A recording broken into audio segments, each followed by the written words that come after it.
हर हर महादेव जी, प्रणाम। आज बात जो है वो श्रीकांत त्यागी जी के बारे में एक बात करनी थी आप सबसे। देखिए, श्रीकांत त्यागी जी ने जो भी गलती की हो, जहाँ तक मेरे अपने अनुभव और मेरे अपनी समझ की बात है, तो इस मामले में बहुधा 3 नहीं तो 4 महीने तक की सज़ा हो सकती है एक व्यक्ति को। उन्होंने जो कुछ अपशब्द प्रयोग कर लिए, ठीक है, वो गलत है, नहीं करने चाहिए, सब मानते हैं इस बात को, जस्टिफिकेशन कोई नहीं है उनकी। उन्होंने जो धक्का दिया उस औरत को, वो भी बहुत गलत है। नारी जाति के साथ ऐसा व्यवहार नहीं करना चाहिए। मेरा सवाल दूसरा है, श्रीकांत त्यागी कोई आतंकवादी नहीं है। अभी आपने कुछ 2 या 3 दिन पहले एक समाचार देखा होगा जिसमें एक कथित रूप से ISIS का कोई आतंकवादी ऐसा बताया गया है कि वो पकड़ा गया है। जहाँ तक मेरे संज्ञान में है, जहाँ तक मैंने न्यूज़ देखी है, तो मेरे संज्ञान में जो चीज़ है कि उस व्यक्ति को हिरासत में लिया गया और जेल में डाल दिया गया, उस आतंकवादी को। लेकिन उस आतंकवादी की फैमिली से कोई भी व्यक्ति गिरफ्तार नहीं हुआ। ना उस कथित आतंकवादी की जो ISIS से शामिल माना गया, उसके परिवार को किसी ने जेल में नहीं ठूंसा, उसके घर की बिजली किसी ने नहीं काटी, उसके घर का पानी किसी ने नहीं काटा।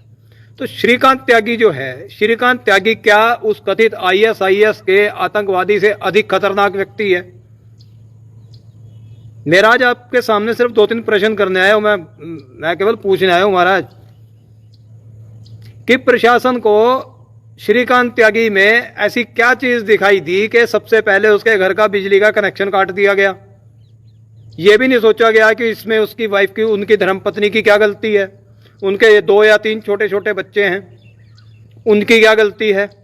पानी का कनेक्शन काट देना, किसी के भी घर का पानी का कनेक्शन काट देना, आप समझ सकते हैं कितनी निर्ममता है, ये कितनी बड़ी क्रूरता है कि आप किसी के घर का पानी काट दो।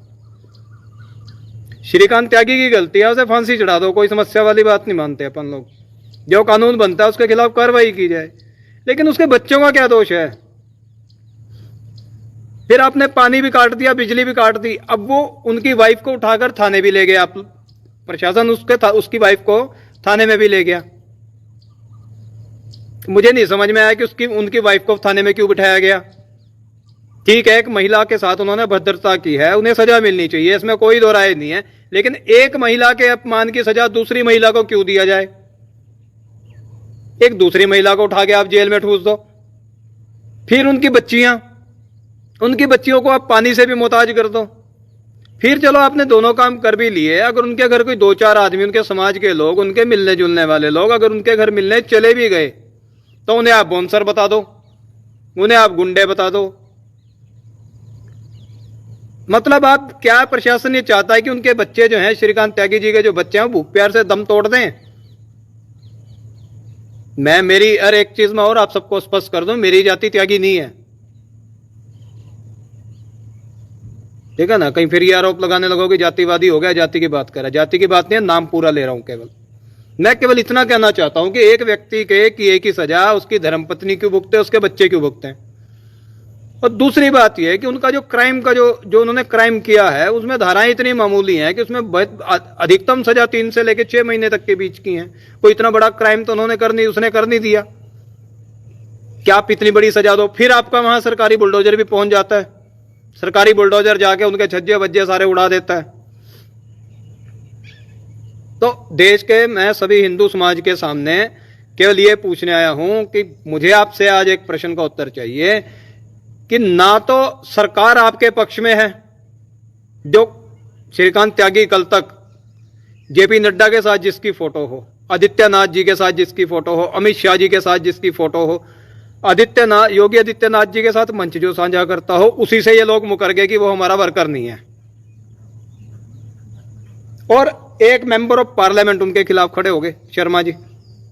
तो सरकार आपके पास नहीं है, संगठन आपके पास नहीं है, जातीय झुंड आपके पास नहीं है। तो जब इतना कुछ नहीं है तो आप लोग करेंगे क्या? तो मैं तो इस चीज की बहुत निंदा करता हूं भाई। कम से कम श्रीकांत त्यागी की सजा उसके बच्चों को नहीं मिलनी चाहिए। किसी भी हाथ से ये जस्टिफाई नहीं किया जा सकता, यह न्याय नहीं है, अन्याय है।